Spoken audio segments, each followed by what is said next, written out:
Puppypaw, DeMu, Roos, Chinese, you guys know the drill. We're here.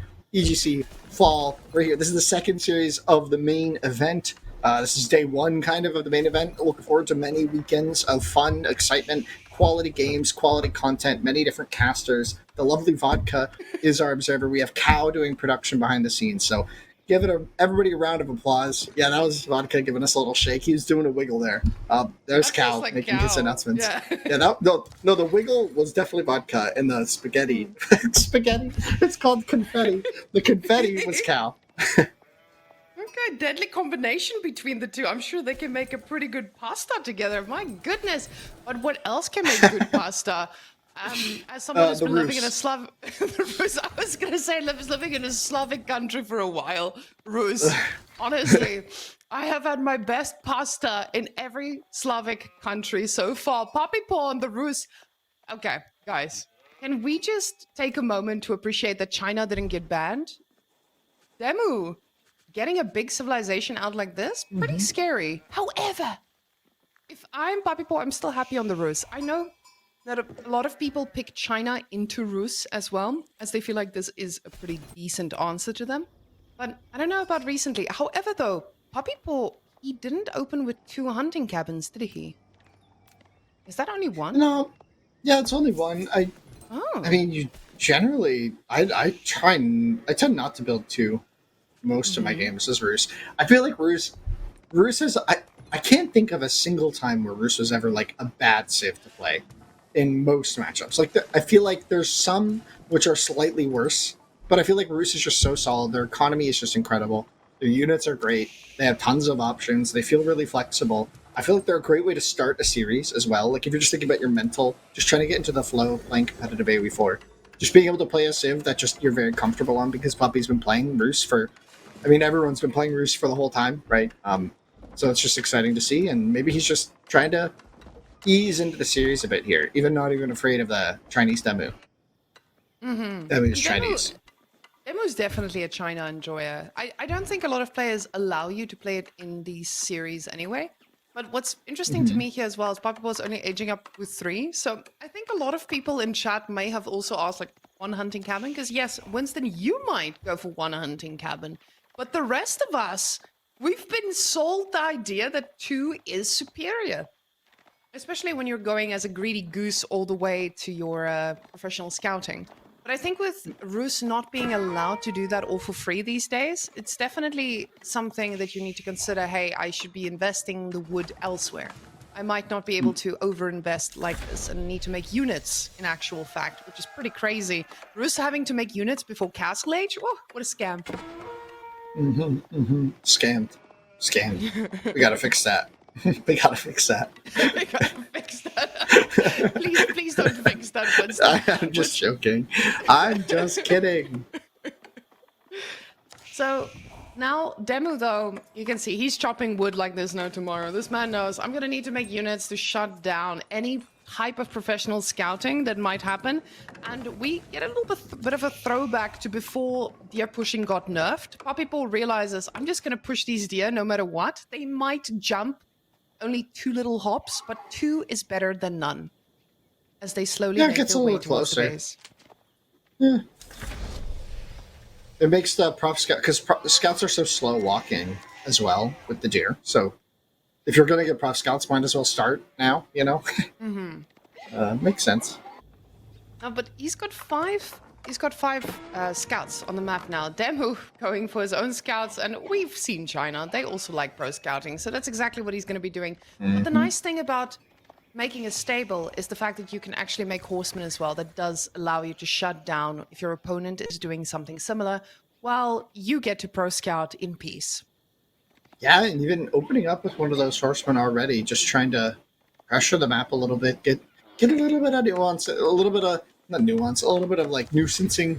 There's a verb there, I'm sure that works. Just like getting a little aggressive, making Puppypaw think and react a little bit. The archer not going to be the greatest response here, so maybe a little blind, gonna see that and probably not going to queue up another archer. I mean, maybe we'll have to just to have units, but like, we could maybe see a switch here into a stable really quickly from Puppy. Yeah, we This just saw a feels new like production building. Sorry. This feels like a pretty sad moment when you realize, oh, my opponent's actually not just going for spears, but that's something you have to keep in mind with China. Barracks it is. Winston, you keep cursing these poor lads. He really wanted a barracks. He just built it with 6 mils. It's like, I need a barracks to deal with this horseman. And Makes sense. I mean, you get your barracks, you get your spearmen. They're going to do a great job at shutting down said knights or said horses all around the map, them being scouts or not. But it does feel pretty tough anyway, because you've now double invested into these resource buildings when your opponent gets to decide, oh, I'm going to be doing something else next. And DeMu, with 6 scouts, he is going to be having a lovely time picking up these deer. Big prop scouts now on both sides, so things are just kind of standard at this stage. Like, nothing really crazy happening here. This is very normal, I guess. You know, we've seen a lot of this gameplay recently, in the past year or so, right? So, no surprises just yet. Do you feel like pro scouting is in a good spot at the moment? Like, for you as a player, not asking for other reasons, but as a player, do you think the pro scouts is in a good spot? You'll see. Oh. Okay, that's also an answer. So, a lot of people feel like pro scouts, it has been nerfed a few times now, and a lot of people feel like, oh yeah, it's viable, or maybe it's not. But a lot of this that we see in mirror matches, it still does a pretty good job at being picked every single time. So I think a lot of players might have something to say about that, but DeMu has something definitely wants to say about that. He's getting archers, and he's rallying them forward, Winston. We know what that means. I think aggression. China. Yeah, but there's already archers on the field. I mean, Puppypaw, we talked about maybe it was a little bit of a mistake to have the range up right away. But, I mean, not really, right? He's going to have 4 archers to deal with these forward archers from DeMu. He'll have defensive base. Like, it's really hard to push into a wooden fortress. I mean, the most that you're going to do here is trying to deny the second deer, but that pack is literally behind. It's like the worst possible spot for DeMu to try and aggress onto is that northern deer pack of Puppypaw. That wolf going to get it. Does he get a snack? Does he get a snack? He does! Oh, No, he did! That archer's hurt. Second archer's hurt. He didn't! You gotta... Oh! I'm in shambles. Mamma mia! I feel like Winston is below the desk again. Oh no, we lost him, boys. I'm sinking. Oh, I just evolved. Sorry. With the amount of archers that he sees from DeMu, this is now where Puppypaw gets to decide, hey, I'm just going to keep making archers, or I'm going castle. And he's doing what every stable, level-headed person is doing, and he's going castle. Which is, honestly, it's a risky move. The thing is, you do have... Ooh, I just looked at the tower he has, but the high trade house, he's definitely going to struggle placing that, because the buildings he put everywhere is not going to give him a nice position for the high trade house. Yes, there's a nice position out. Yes, but not when your opponent has 9 archers standing at the ready for that to be placed. So this is not an easy spot to put it down, though. Yeah, the timing is going to be a little bit awkward here. Puppypaw may be misreading very slightly. And, we saw in Copenhagen, I'm going to keep talking about it, in Copenhagen at the Steel Series event, Puppypaw, whenever he played Roos, he played really heavy knights. So it's actually kind of surprising to see such a big adaptation out of that in this game here. And we see the trade house being placed in a relatively safe location compared to where the army is. But, did DeMu see it, hear it, smell it? Oh, he's going to get a little cute little wall up, defend everything nicely. You shall not pass. The Gandalf staff has been planted firmly. And DeMu will just sort of have to watch as this age up comes in. With this, DeMu has actually delayed that age up so much. We saw him running from the one side, cancelling the villagers, a lot of idle time coming out. So DeMu is not in a bad spot here. We can see he's living a good life with his Imperial Palace coming up now. He's getting his range defense as well, because he did see that huge archer mass, and he knows what's coming next, as we all know what's coming next. We've played against Rus. We know that mobility is what counts, and we've seen this in the tournament already. Mobility is what hurts. We'll see those production buildings coming out from Puppypaw and know exactly what this man is cooking But for now, DeMu is just ensuring he gets vision times 5. All of those horses just standing together, watching. Yeah, Lancer's going to be the unit of choice, as you mentioned. And interesting kind of development here is, what's Puppypaw's unit of choice going to be? Can we check his base? Has he placed any different production buildings? It's going to be horse archers. Yeah, third range. Winston, Fourth range. I told you this earlier. What do we count did? in an army? Legs. The Legly. legs. It's a legly. It's not an army. It's a legly. It's a legly. And We this covered legly, this. We covered this. Damn it. this is going to be a lot of legs coming on out. And when you have a lot of archers, that's great. DeMu is going to love having those archers.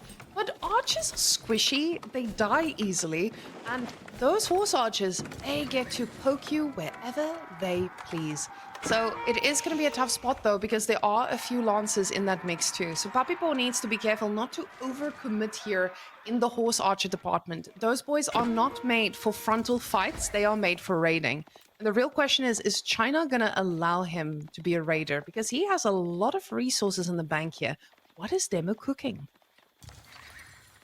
Don't know. Maybe he wants dynasties, right? Like maybe a Barbican placement just to get a little more out of his TC. Could open up Juknu as an option. So far, just more units. And DeMu feels confident. We saw it with Anatand as well. That's a lot of legs running straight at the base of Puppypaw. And those horse archers, they haven't really found any damage. We do see a mass migration coming on out here. And he could take this fight. This is a very valuable set of units here that will be taken down by these horse archers. They cannot even run away. The lancers are too far away. And that's a significant chunk of the army already picked up. So, pretty good job here by Puppy. I almost wonder, what were these doing? I mean, were they denying the boar? Like, I'm not quite sure what the point of these units without any support on the map was. But yeah, it's interesting here. The problem here is that DeMu is not investing in, or not DeMu, Puppypaw is not investing in any other units. So these horse archers are going to need to find good damage because in a one-to-one fight, they're going to struggle. But we do see, the problem is DeMu just can't catch those if they start running. Oh, look at that scout fight. Disgusting. A lot of micro about to occur. It's hard. He's got to do a lot of work here. Like, it's a lot of different little clicks that you have to stay really precise on. And the big thing about these ranged mobile masses is that if you lose them, well, you lose the big part, which is that it's a mass of units, right? And you need to keep that mass high. The numbers have to be high. So far, so good for Puppy. He's taken only good fights. And now we have a Barbican kind of on this berry position that will unlock Song Dynasty, give him a couple more options. DeMu really is floating a lot of resources. Like, this is an alarming amount of resources to be floating at this stage of the game. And this could lead to issues. The army value is still better for him, but we'll see how long that lasts for if he's not able to pump his resources into units. Now, the Barbican coming out is going to secure the berry and the berries and a little bit of wood as well, which, it's all things considered, that's pretty nice to have. But is this going to be enough if you are trying to outlast the Rus? Because Rus, they still, the high trade house of 125 as we are being shown. That's a decent amount of income, but he is on the gold as well, I would say. Is he on the gold? He has to be on the gold, especially with the amount of gold we see per minute. But at this point, it looks like the horse archers are looking for some snacking. Just a little bit of gold mining there, just for the upgrades. DeMu does have the second ranged armor upgrade now, so able to kind of tank a lot more damage on these lancers. The archers, though, not quite positioned to deal any return fire to that horse archer mass. You can see Puppypaw intent to just, like, mono army, just legs, just horse archers for the time being.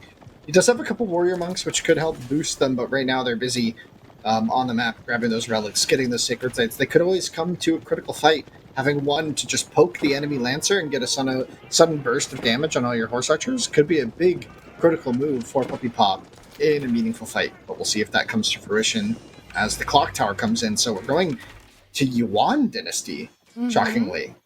Yeah, getting out of... Dare I say fire lancers? Ooh, if they charge. Because you get the charge to just bop them? Is that the plan? Is that the vision? Is that the dream? DeMu, tell me more. Yeah, DeMu might have insight to something we will never understand. Now, though, these villages are gonna be a little bit under siege, but at the same time, not, because you want to be focusing these horse archers. They are the things that matter here. That tower does have a lot of HP. It's going to be able to withstand a little bit of this raiding. We see the horse archers running for their lives, but the second pack is coming from the side, and this might not be the greatest fight for DeMu if Puppypaw can micro this as he has this whole time. Yeah, but it's a big micro requirement. And this is exactly what you need to do if you are DeMu, though, right? You have to keep trading. You have to keep the fight going. You can't just let the number get up to the point where the horse archers can turn around a bit like this and just instantly one-shot your front line. You can't let that be the game state for too long. And so we're going to see, once again, DeMu just committing to the trade here. And this is going to be in his favor long-term because we're going to start to see the Chinese economy pull ahead a bit. With Yuan Dynasty, we could start to see pagodas being placed. I think we're seeing a granary transition in the back of DeMu's base, which is going to put his economy kind of into that late game Chinese powerhouse. Actually, not granaries, straight up just pagodas, staying with the natural food. Is that interesting to you? How do you feel about that? The thing is, I don't think DeMu is prioritizing that right now because he is most likely just thinking about the long game. That's where China shines, right? And he knows how horse archers can fall off if allowed. So we'll see if that's going to be the scenario here. But this man needs to be careful. He's getting more archers, and Puppypaw is just getting more horse archers. And I feel like if DeMu isn't prepared for a transition from Puppypaw, this could end badly. See, I feel like Puppypaw's composition, if he just gets a few knights in, or even a horseman, that army of DeMus is completely dead. Then he takes those fights 1-to-1 if needed. But right now, he's committed to the horse archer way of life, and I will listen to Puppypaw. He's the master at this, and we'll see how that works. I don't think he's planning on taking head-to-head fights. And DeMu, at the same time, he's just getting the food he needs to. Yeah, he's actually got 3 relics, all in the pagodas, which is a lot of income. We should really propel him. And is that a horseman switch, actually? Help run down the units. The horse going to be maybe slightly better than the lancers against. I don't even know against the horse archers. Like, feels kind of like a wash. The horsemen die really quickly still. Horsemen may die, but in the right amount of numbers, you do get yourself to a point where you might have an answer. The thing is, he's got 1,200 gold in the bank, and his income is pretty decent, all things considered. So he does need to find a way to spend that. So those lances that he has, it would make sense to keep them going, but apparently the second town center is the call here. He just wants to get ahead economically. And this makes a lot of sense. With these horse archers, you are going to be losing a lot of vills. But again, you are China. You love this late game. You don't mind trading off a little bit less effectively over time. Especially with these head-on-head fights now, Winston. This is exactly what DeMu wants to do, and this is exactly what he needs to do, right? He needs to keep trading against this force of Puppy. He can't just let it... Well, he's already kind of let it get to 50. I say let it, but I mean, Puppypaw's executing that very well. And keeping his army alive in 50 horse archers now. It's the leg situation. The leg counter is off the charts. How? Can we get a quick leg check? 6 times 50. That's a lot. That's a lot. That is a lot of legs. The problem is these legs are fighting head to head, and those lances actually getting to the front lines here, absorbing a lot of this damage. A few villagers there as well to absorb some of these shots from the archers. The villagers, they were paying the price, so the horse archers could fight. Horse archers should be able to chase these guys down. As we know, the archers usually trade very favorably, but not with these numbers of horse archers. And the transition now from Puppypaw coming out, the knights are finally being called. He says, okay, now is the time for me to show you what my army really can do. He did spot that second TC most likely, knowing it is not something he wants to be dealing with 20 minutes from now. Yeah, we're going to have a big raid on the boar on the left, which could put Puppypaw's economy significantly behind if he doesn't notice. There was a big if there. I was late with the comment. He noticed. Okay. So it sounds stupid now, but I just want to clarify that when I said that, when I started that, it wasn't clear. Okay, moving on. Here's the granary transition, finally from DeMu, and that's a big one. That was like a lot of wood all at once, so not very smooth. The macro for DeMu being very choppy in this instance, but getting the job done, right? You need the granary transition eventually. It's a must-have for any Chinese late game. And what's really crazy here is, I mean, DeMu knows exactly what this transition looks like now. He just spotted all those lances, and he is going to need to find a way to respond to that. We know that China slows down when they do the granary transition. That's the one moment that they are at their most vulnerable. And Puppypaw is about to find out that that's exactly what happened now. DeMu has not made a single unit in a while.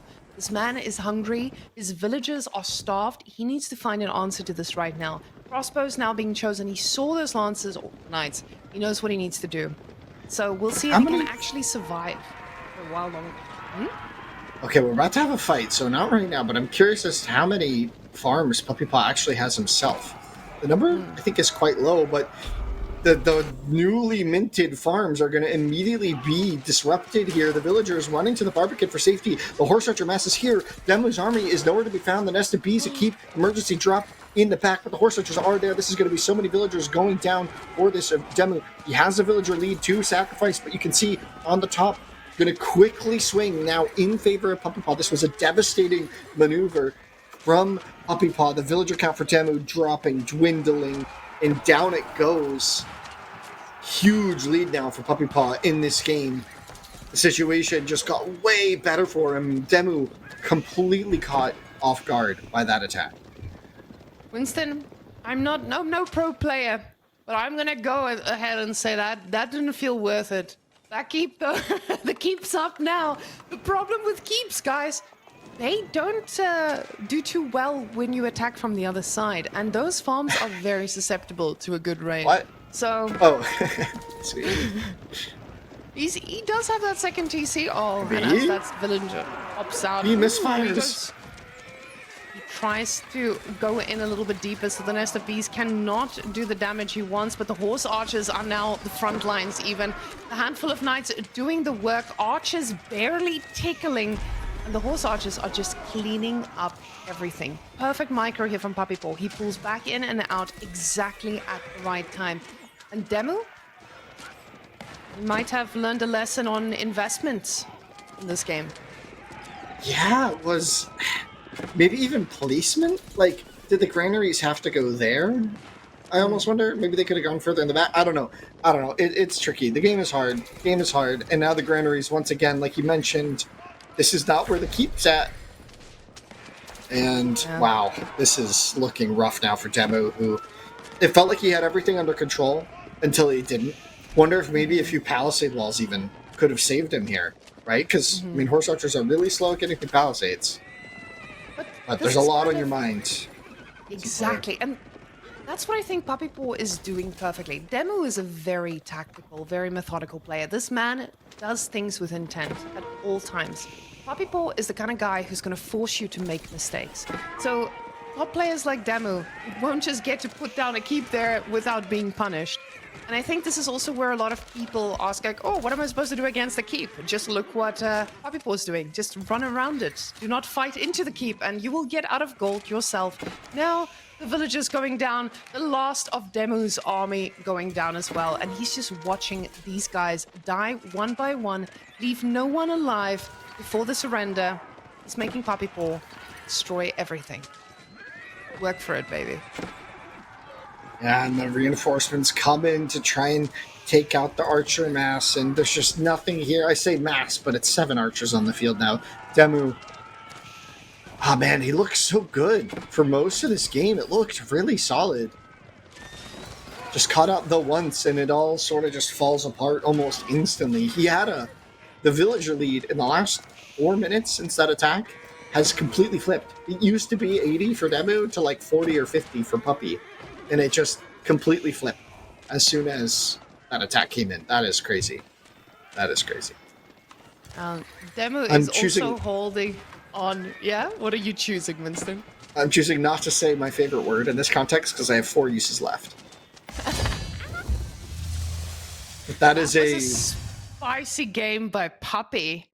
He just showed us horse archers are still great. Make horse archers great again. We've been begging for, and Puppypaw just showed us they are still great. We didn't need to make them great. They've always been I was about to great. say, I think everybody on ladder just went, what?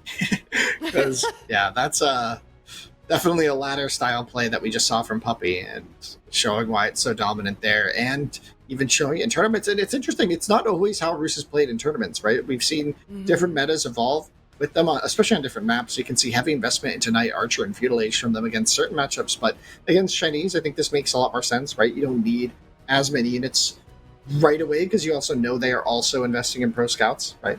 So some interesting stuff here. Interesting. Interesting, says Winston, as he looks at that military value lead and goes, Yeah. if you just... I want you guys to close your eyes. You are in dry Arabia. You just ran out of food. And in your base arrives 6 horse archers. You lose a villager. On the other side arrives another 6 horse archers. You lose another villager. And all of a sudden there's a third raiding group of horse archers. And you lose another one. And then all of a sudden, 20 villagers are dead. I don't feel calm right now. Usually when I hear close your eyes, imagine something with me, it's usually about, envisioning a future of success, or a calm beach and relaxing. And you're just sort of implanting nightmares into what I would call a Zen moment. So, okay. Thanks for that. Sorry. You just need to raid enough, and then they can take the fights head on. We saw this with horse archers here. Yeah. Not taking always the most favorable fights, but because they're so cheap to replace, it just felt like they were doing okay. And then you just put a little bit of pressure on, and the rest of your eco is dead. Your villagers are dead. The army is dead, and you are dead. Hoping for a Malian versus HRE in the next series instead. And honestly, I think this next map, Twitch chat, YouTube chat, we know who's going to take this one, because this map is Baldland. And there's only one man in this matchup who is the master of Baldland, and that's DeMu. Yeah, it makes sense. Yeah. It's in the name. When I met DeMu the first time, he made fun of my South African accent. And then I vowed to never stop making fun of him again. So now... That's pretty petty. We have a good relationship, I think. DeMu and I get along well. It's a way of life at this point. But at this point, guys, we have Baldland. DeMu's the specialist here. He will have a good time. I believe in my Bald King. This man can take this map and make it his own. So, yes. How do we feel about Malians versus HRE, though? I love playing Malians, so I favor them, even though it might not actually technically be favored. Okay. So just for reference, guys. Is favoritism allowed in this? Yeah, you sound a little biased, as I would say. That's just bias. Yeah, for sure. What do you want me to do? Okay. Remove it? Forget? I'll forget. Everybody close your eyes and pretend your favorite civ doesn't exist. Can't do it. Can't do it. Can't do it. Take me back. Everybody wake up now, pronto. So, all right. Winston, do you see what I see on this purple bald player? Oh, he's doing it. Ladies and gentlemen, that is a barracks. Now close your eyes. You are Malians and you just want to live your life and make pit mines. But your opponent is HRE, and this guy, he wants to fight in Dark Age. And all of a sudden, there are 6 spears in your base. Everything's on fire. And you just need to keep chopping wood. Everybody open your eyes. Now everybody close your eyes and listen to me this time. You're fine. Everything is fine. This is fine. It might be slightly on fire, but this is fine. You have a coffee cup. You might be a dog on a chair in a burning house. But that is okay. We all just pictured that meme together in our heads. This is fine. Open your eyes. Okay, you can go again. Sorry, I had to interrupt. I didn't like where that was going. You wanted to fix them because I was going to break them, didn't you? That's very nice of you. Yes. But he gets the response, Winston. He decides to go for the tower. And I like this because most Malians actually go for the barracks play. So this is not the version of the Malian defense that I think most of us have seen. But this also tells DeMu, like, hey, maybe I don't invest more into spears. I just move on with my life and go into feudal as you do with HRE. So that tower from Puppypaw definitely feels like the right choice here because with that Donzo micro you need to do in the early game, it feels so risky because one misstep and there's a very fast spearman on top of you. Mm-hmm. Yeah, and I always find the outpost actually slightly awkward as a defense. Um, and this is kind of going to show why, but one of the things I don't like about it is you have to like do some awkward shenanigans because you don't need gold once you have the pit mine. You don't need vills on gold, but you built the outpost, and the only way the outpost works is if you have vills inside. So you sort of need to do some shenanigans to like. I think we just saw Puppypaw build a mill and maybe bring a sheep over. Yeah, like this. You have to do this. It's just always so awkward.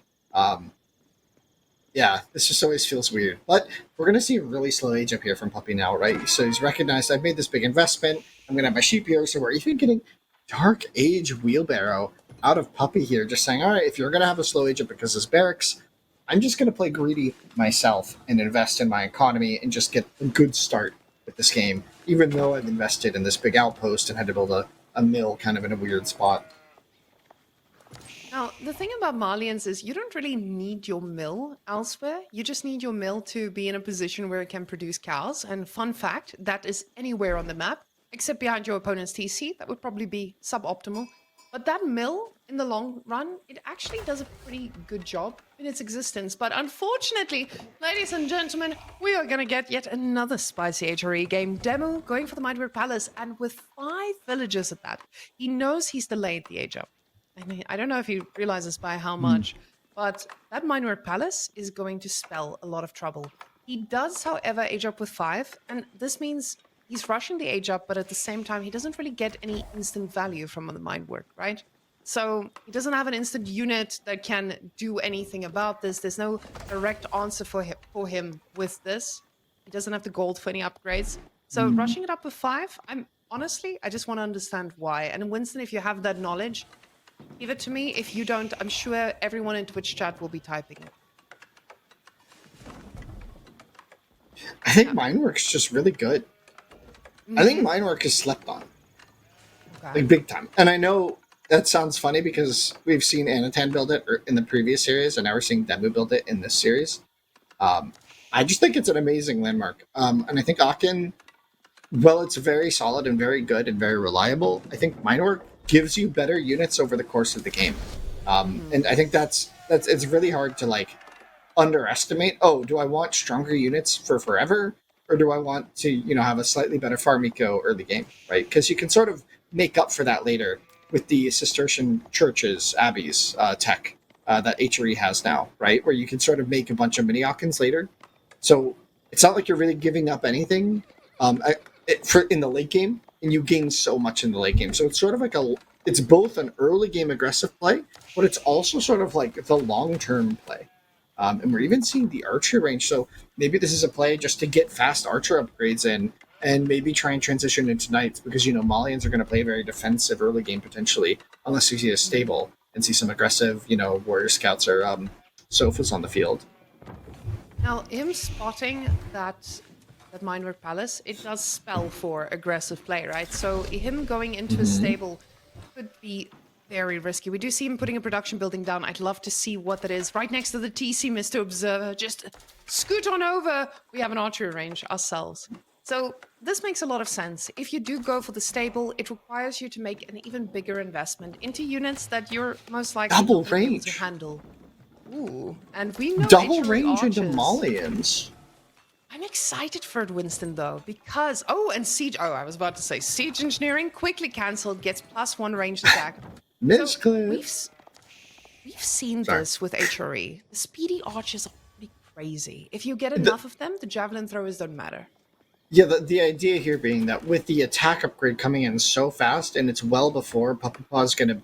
Well, he knows it's a Mindwork, so he has to deal with this, but it sort of puts you in a weird situation where you sort of have this small window where the javelin thrower armor is sort of negated by the faster movement speed plus the extra damage that you have. And it can kind of work, but the thing is, Puppypaw doesn't need to take weird fights. He could just sort of sit there and he has the longer range, and while he might not have mobility on his side, he'll be able to just sort of camp his position with just a few jabs, and it'll be kind of tricky for DeMu to take a super crazy fight. And this, well, hold on, this could be the shift. This could be the shift. This production, Puppypaw needs to do this. He needs to build another pit mine and get the houses around it. But this is what could like put him into an awkward position. See though. With the javelin numbers here, they could still take really good trades. We see a few more coming now. The archers do take a while to get here. Scout will spot that second archery range pretty soon. He does see the amount of archers here. He knows he needs to be careful. Javelins, they take a bit of damage here. He needs to make sure that the timing is good on them. But the amount of archers, they're doing pretty decent here against these javelins for now. Problem now is Puppypaw going to be able to keep the production up, to keep up with, again, the archer numbers from archery, but it does look to be the case. DeMu has to back off a bit here as the javelins are breaking his units in half. We take a javelin to the knee, Siege and fall engineering. to the ground. He actually is just going to go for a ram and ram down the center, maybe just go for the gut punch. But that seems like you need to have enough to win the fight convincingly, I feel like, for this to really work. Although the spearmen aren't going to be the best answer to the ram on the field. It's going to be a while before we even see that ram. The thing is, Puppypaw doesn't have any double archer range as well now, and javelins, they struggle against those rams. As someone who's gotten all in by so many rams as Malian so many times, I know the pain Puppypaw is about to feel. And with 5 Donzos, you just don't have enough to handle any level of ram push. Now, men-at-arms also coming into the mix, and those Musafadis, they are not going to exist because Puppypaw will not know about this transition until probably too late. So he needs to get that scout out on the map to spot that first man-at-arm making its way across the map. Oh, needs one more for the one-shot against those archers. But do you see all pikes coming in? Do we see a stable man-at-arms? That's crazy. I know you just said that, but that's still crazy that it's like actually happening. That's quite the transition here. How do you actually feel about that? I feel it's a really powerful move here because you're already investing that much into archers, and what your opponent can make against them gets destroyed by archers. So with your huge amount of archers, you're just going to destroy through Misafadis, and those javelins are going to be right-clicking on every single archer of yours, and the men-at-arms are already going to be right on top of them. So it's a pretty powerful move, I'd say, that can get countered if Puppypaw just has a perfect micro. Which Can we see Puppy's vision? Does he see this? Like he's about to. He sees it. He sees it. That's critical. He also sees the men-at-arms. Very notably. That's an important thing. Musafadi queued up immediately. Now, instantly. I was about to say, he queued up another Don, so he didn't cancel it, but then he did. He realized, I need to find an answer to this. But again, those javelins are going to be in danger, because they are going to be completely collapsed on the... Ooh, the Donzo's trying to take a good fight here, being the front line, but the archers are destroying them, Winston. Yeah, but this is such a micro battle. In the background, you do have that single ram poking away at the defense and the economy of the Malian player Puppypaw, but Puppypaw has the javelin mass. The archers are getting taken out. That will make space for the Musafadi transition in the background to maybe be enough to hold these men-at-arms. They're diving under the base, but it's not going to be enough. Puppypaw looks like he has enough to defend here. The javelins, though, just being fully committed. They are, but they are also just target firing perfectly. He is over damaging some of those a little bit, but with the archer numbers, he was not able to constantly reinforce. It does look like this comes out ahead for Puppypaw. The javelins just prevailed. The ram hammering away, but it's not doing too well. And the Musafadis are finally doing work, all 3 of them. Now, And the ram is going to go down. And I don't know what's in the tank here for DeMu. Like the man-at-arms aren't really going to be it. I fully believed in DeMu here. I felt like DeMu had the right level of commitment, but at some point he stopped making the amount of archers he needed to outscale the amount of javelins. We saw this in previous seasons with Delhi against Malians. Delhi used to absolutely obliterate Malians with 60 archers at the same time. And this is kind of the type of gameplay I expected to see here from DeMu. But that switch, it feels like he stopped on the archers for a while. And it just kind of snowballed from there. Now, Puppypaw is the one on the push. DeMu was thinking about Castle Age for a bit now. But now he's the Knight of Gold. Villager barely survives. But he's now desperately making units. And it's not because he wants to. Yeah. And Sofa on the back here, the gold gonna start getting pressured. The Musofati aren't even in this fight. This is just Danzo Jav holding that front line. The archers all gonna get taken out. And the men-at-arms just not really doing it. They're not bringing the damage. They're not bringing the durability that DeMu was hoping for. The Javelin mass left uncontested will continue to grow, and now a new frontline unit with the Sofa will take to the field.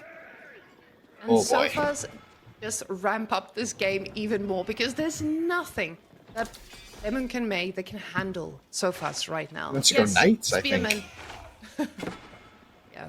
The fact that he's the Knight of Gold here, he has gold on the top side, but it looks like Puppypaw is aware of that too.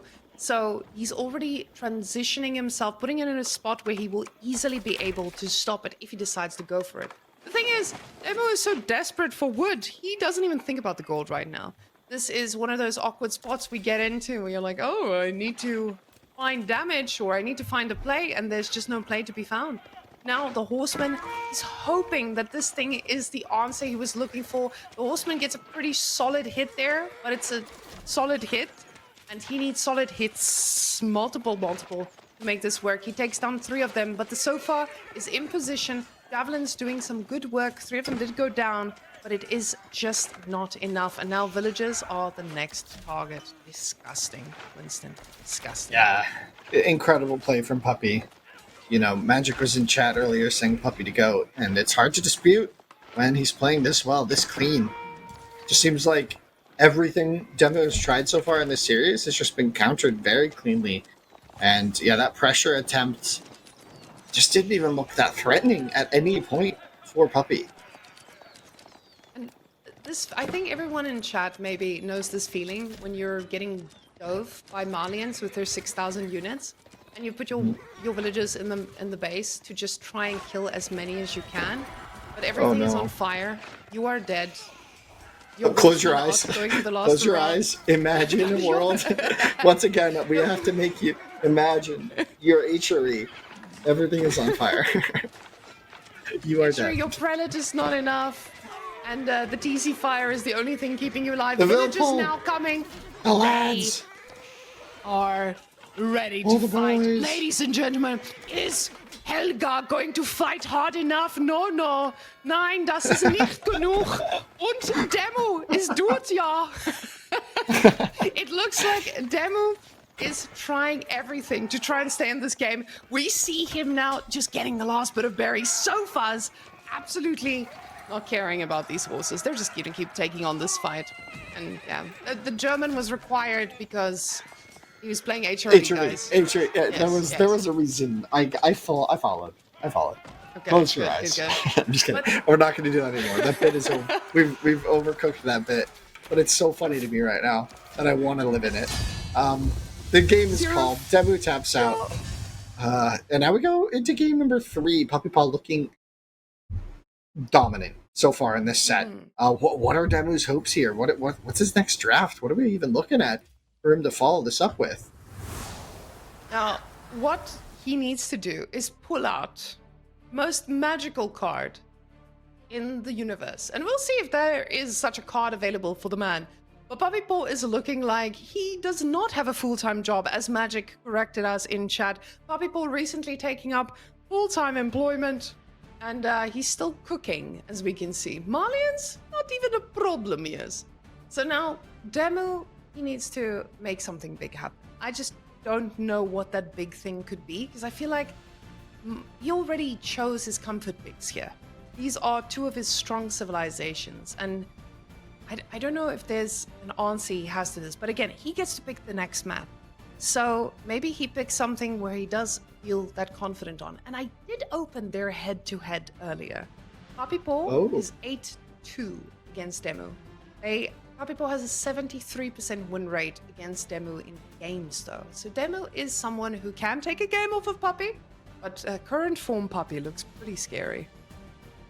Yeah, and in these early rounds of a tournament, it's always sometimes some of these it can feel like they're lopsided, but they really aren't. Like these players are pretty evenly matched in a lot of cases. It just seems that in a lot of these matches, Puppy just always gets that tiny edge somewhere, or his strategy is just a little bit cleaner, his execution is just a bit tighter, his builds are just slightly better, or something along those lines. So really not trying to discount what DeMu's been able to achieve here. It's just, I mean, Puppy. Puppypaw. Me oh my. He's just setting the standards for these games. He's like, guys, let me show you how to do this. But ladies and gentlemen, close your eyes. It's season 1. We have Altai. I know. Twitch chat, you're probably freaking out right now. Everyone's like, oh my gosh, Altai, this is my favorite map. And everyone, as we switched over in that moment, you got to see the crazy eyes. But yes, a matchup is all this time. Altai, English, Delhi. A thing of nightmares, because I remember those Tower of Victory days when all of a sudden there's 60 Delhi archers and your longbows, they forget they existed. But now, this matchup is played with a lot more horses. So let's see if DeMu can make English great again. I believe in English, though. You think we're going to see the king in this situation? Yes. You think we're going to see Winston? a little kingly situationships? Yes. Yeah, I mean, There's Council no has long been game. out of favor for a long time. I know. It's just wondering, you know. We I need believe in the CPs. Council Hall. You believe? And Not that we're going to see it here, but I believe in it Okay. in general. Yeah, it exists. Yeah. Just like I believe in white bread and Santa Claus. Santa sometimes. Yeah, but it doesn't mean it's viable, unfortunately. What do you mean sometimes? Do you say Santa sometimes? Yes. Okay. Yeah. All right. I You see believe in where you Santa all the stand. time. I see where you stand. No, the line is drawn. Oh In my the sand. gosh. I've The made an sand. enemy. No, it's okay. All right. Let's see. Puppypaw. Delhi build order looks standard English. Onto the hunt early because you can on this map. A lot of players do that. Nothing too surprising here. Now, We will see. Getting the sheep on this map usually doesn't matter. I say it doesn't matter as much, but you know, it gets to the point in the game where everyone's like, oh, if I only had 100 food more, I would have an extra horse. So this feels like one of those matches where if you can survive the Delhi onslaught and you can actually, you know, do a little bit of damage yourself, this is pretty great. Delhi has a pretty cozy spot there at the back of his base. As we can see with the spawns now, Puppypaw has a small deer pack, gold, stone, and berries right on top of one another. And that thing can be secured by a tiny wall. Very, very tiny wall. So, tiny wall over there, tiny wall over here, and you have a pretty safe back part of your base. Yes, a horseman can sneak around, but the idle time you get out of those horses is where your Ghazi Raiders will be able to hit what matters. And DeMu, a tiny wall is not going to be enough for this man. That You is think so? going to need to be a very big wall. That's a Marine Lord spawn if I've ever seen one. You can sort of wall I it to mean, the I meant- gold I and then mean wall a Puppy. bit to the TC. Oh, Yeah. No, I meant Puppypaw has the Marine Lord spawn, and DeMu, he's just got the hairline spawn. It's open.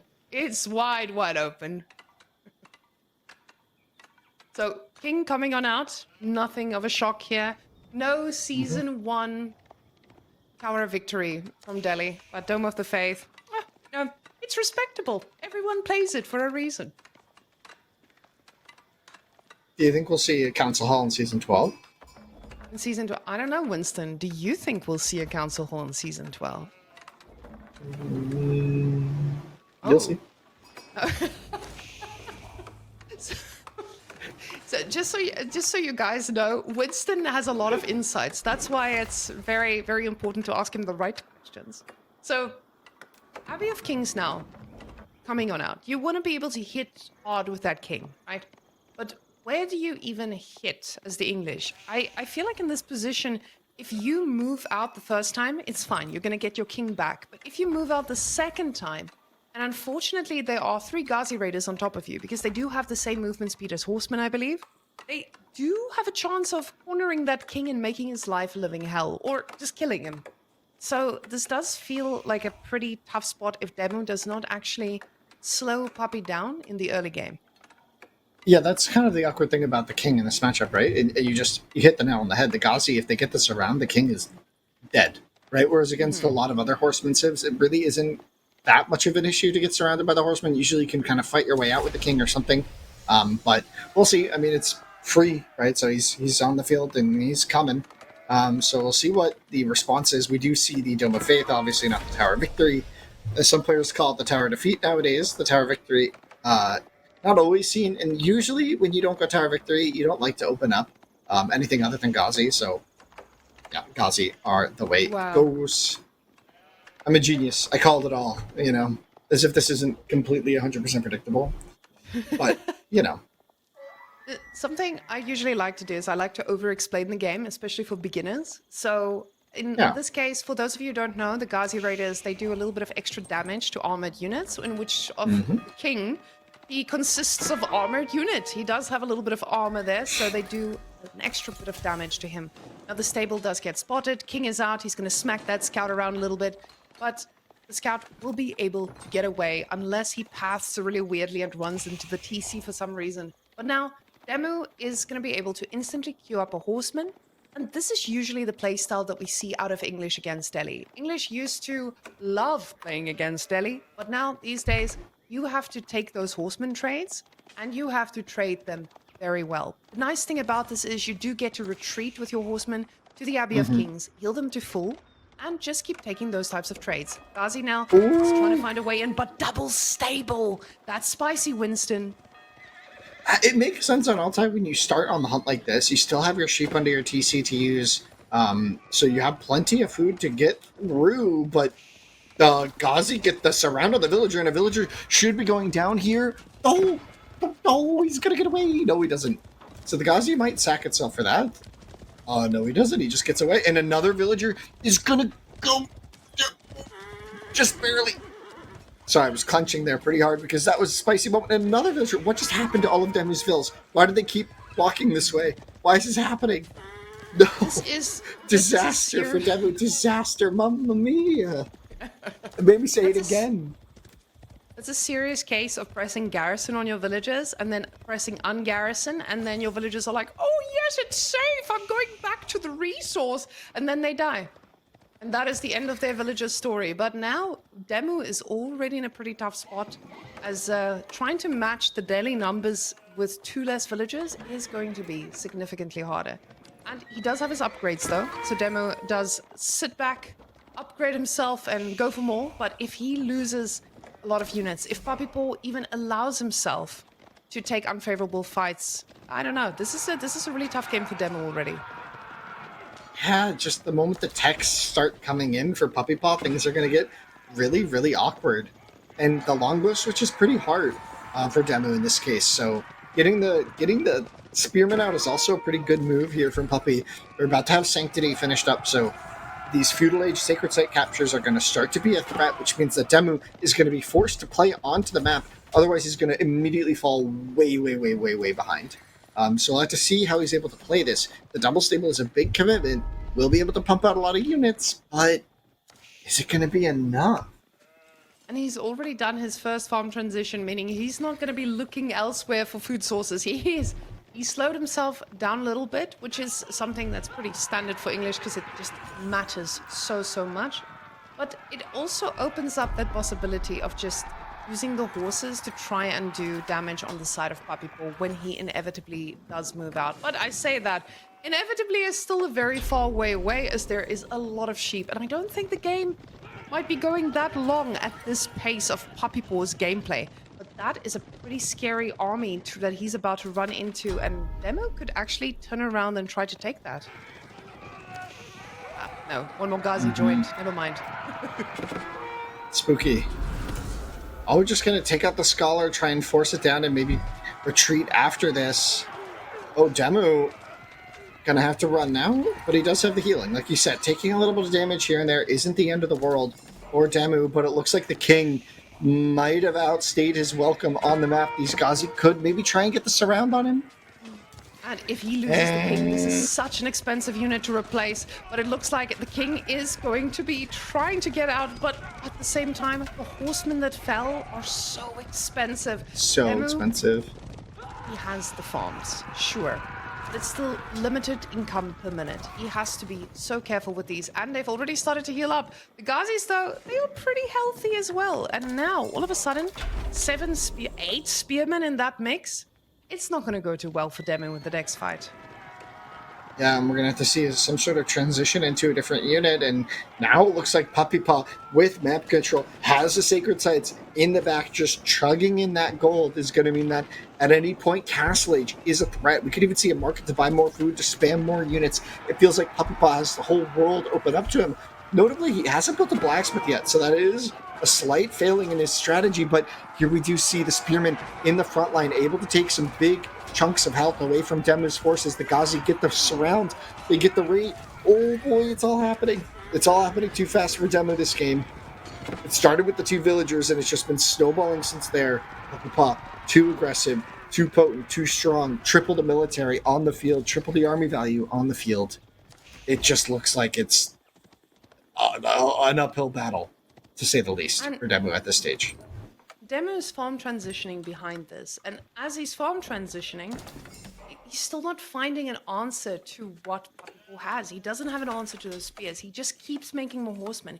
He wants this to work. He knows that with the horsemen, he just needs to take a trade without losing them and then heal them up. But with the numbers that we're seeing from Puppypaw is just going to feel confident fighting into an English TC, which used to be a very dire mistake, but now, with the amount of units we see here from Puppypaw, DeMu, though, making a smart choice here. He's trying to pick off some reinforcements because he has that mobility, he has the ability to heal.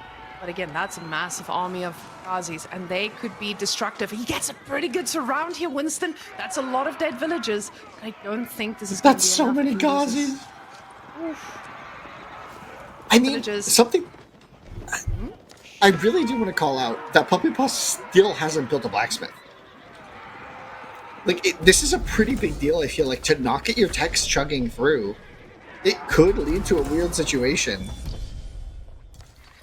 But it doesn't seem so, maybe? I don't know. DeMu actually made this work, Winston. You can see with all of those horses, he forced a lot out of Puppypaw right now. And this so far, I'm very impressed with what DeMu was able to do. He does risk a few of those lives of the horsemen, but he's getting all his food from farms. He's pretty happy with that, but where is the answer to the spears? We have 14 spears on the map. This man says the answer is legs. I'm just going to keep on making all the legs in the land, keeping mobile. I'm going to raid you so that your units need to go back. Every time he turns around, I just feel a very visceral reaction. I just go, because stop. Like, just, you have to run. You have to keep your units alive here. You can't take these little exchanges. The Ghazi are so threatening here. Oh, little scholar here, a little scholar there, but several more horsemen are going to go down for that. Was it worth it? Definitely not. Is that even worth it? Not even close. This is such a tough spot for DeMu. Castle. He knows he needs to do something with this, but he cannot. There's just no answer for him. He's going for spears himself now. And finally going for a spear into Castle at the same time. House of Learning for Puppypaw and DeMu at the same time. He's looking straight at Castle himself. Yeah, and the Vil count isn't too bad. DeMu did manage to, like, for all of Puppypaw's army, he really has done very little with it. Like you said, DeMu has been a master here of kind of playing the whole map. And it looks like Puppy maybe spent a little too long chasing when it seemed like maybe Puppy should have just gone for an attack. Like, he had enough units, I think, to just dive. The English TC here, maybe. King's Palace. No way. This isn't a tower. What? So King's Palace? King's Palace makes sense in terms of him trying to get back economically. He knows that he killed the same amount of villagers as he lost. So for him, getting the King's Palace and not dying is most likely going to be the healthiest choice he can make in surviving all of this. But at the same time, there's a pretty big army staring straight at your base, and it feels like you need to survive that. But we'll see if that is going to be the case here, because now Puppypaw has not been able to do any economic damage after that initial push. Yeah, but I feel like it's just right around the corner, right? We have 12 scholars on the field. Several of them are grabbing relics right now, yes, but this is going to be fast that these upgrades come in. I mean, the blacksmith upgrades, of course, are very delayed because we're still finishing the first 2 feudal upgrades, which just seems to be a bit of a blunder there from Puppy, but the rest of this, the vet upgrades are coming in, and the King's Palace is going to get spotted. It doesn't even get finished, and the Kazi are just going to take the fight right into the TC, and all the farmers, all the beautiful farmers on their English land, they're like, oh, we're so happy farming, and now we're not. Close your eyes. You're an English farmer, and somehow Delhi has landed on the British Isles. This is terrifying for those folks. The castle age does come in though, but just that delay, everything there, that was so painful, just mentally. Oof.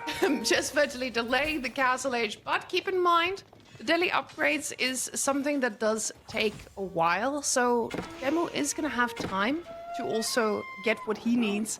The thing is, he's got the spearman now, and Puppypaw doesn't have anything that he can just run straight into the spear. So the Ghazi Raiders, they took down 2 villagers, they delayed the age up, and they are going to be the reason he gets an extra relic or 2 between this as well. But now he's getting his own lances, and the crossbows from DeMu are going to have to shoot cannons, because this is going to be so hard to actually take down that amount of lances now. The king needs to back off, and it actually feels like DeMu lost a lot of army in the last minute. I think he lost all of his horsemen, right? Mm-hmm. Well, I guess all but 6, right? But I think those are some newer ones. Looks like a few survived from some of those scuffles, but yeah, this is... Oh, mahouts. Are we going to see an elephant, even?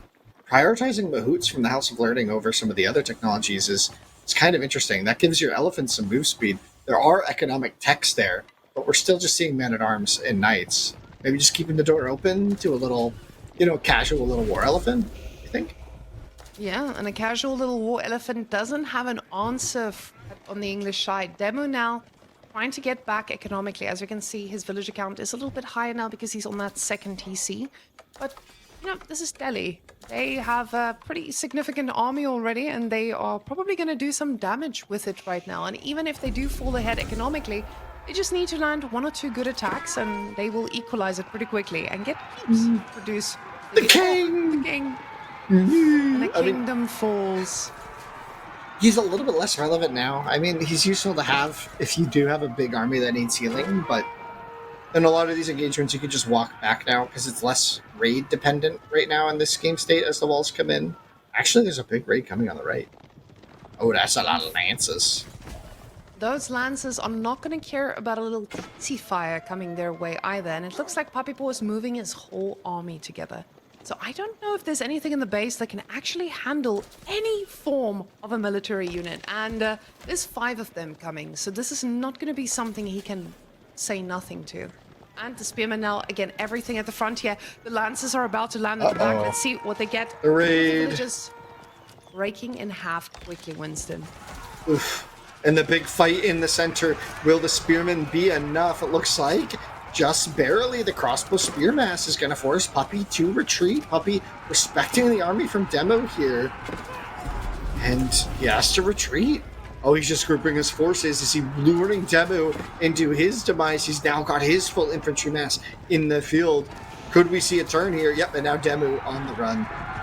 Oh boy, crazy stuff. Crazy sheepy happening.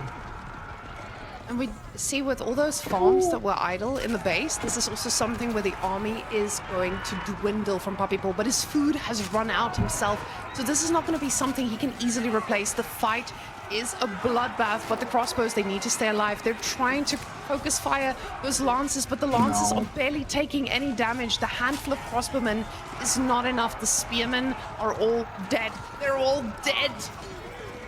They're all dead. Left, Winston. They're all dead. Close your eyes. You're that last crossbowman from that army, and you are retreating. It is not a good look. You're scared and sad, and the villagers now retreating as well. Oh boy, DeMu with the last hold. Here comes the final dive of the series. Puppypaw looking to close it out in decisive fashion. Oh man, DeMu just wasn't quite able to piece this together. You know, I was somewhat impressed by his ability to hold at the start of Castle Age, but Puppypaw was just waiting for his text, waiting for his timings. And now he will simply rinse the space of DeMu. Yeah, there's just nothing DeMu can pull out of that TC to try and save himself. He's got 4 crossbowmen and a dream, but the dream is not enough. Oh, there's no villagers being produced from that TC either. Both of them standing still. Nothing. That is just one food on fire. one food. He's got 1 piece of chicken, and that's not going to be enough. But he's got some of the villagers working. It's working. They're working. But I'm a worker. I'm your worker. I'm your worker. And now there's a Guardian Raider fighting back. Oh, no. Winston. I think DeMu is just making him work for it. DeMu says, if you want to take this round, you are going to take this game from my cold, dead hands as I am holding on till the very end. The English kingdom standing strong. DeMu representing the nation he's from. British, right? It's the UK. Can I say sheesh? Oh, you know what I just realized I can do? That was a spicy series. That was some spicy play from Puppypaw. Some spicy strategic choices from DeMu. And I gotta say, just a fun, spicy day so far. Loving EGC Fall series. It's been great. And that's my quota. I can no longer say the S word. Okay. No, thank you for all your spicy takes as well. You can't say that. I'm just kidding. Absolutely. I have my quota. Thank you very much. I actually give out the quota. But it looks like Puppypaw is commanding. He's coming into this tournament and he's wielding. Whatever he's wielding, the players have to be careful. DeMu definitely was up against one of the best players right now. So I cannot fault DeMu for going down 0-3 for this. Puppypaw played immensely well. And that's something we have to appreciate about these players, right? I think a lot of them are just putting their heart and soul into it.